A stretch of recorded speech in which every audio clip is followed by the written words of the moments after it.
today that would cause you to counsel the president to invoke the Insurrection Act? And then also, did you meet or talk to the ICE agent who was involved in the Renee Good incident? I did not talk to him today. I talked to some of his colleagues. Your question on the Insurrection Act is interesting. I've tried to understand this as well as I possibly could, and my understanding is what the Insurrection Act, what invoking the Insurrection Act would allow the federal government to do is that it would allow the federal government to use the military for local law enforcement operations. Right now, we don't think that we need that. Now, the president could change his mind. Of course, things could get worse, but right now, we think that federal law enforcement officers can do the job of federal law enforcement.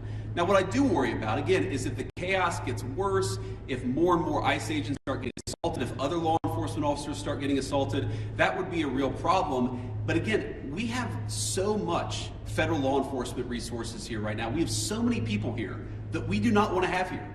I do not want so many ICE officers in Minneapolis right now. I mean, good Lord, it's really, really freaking cold outside.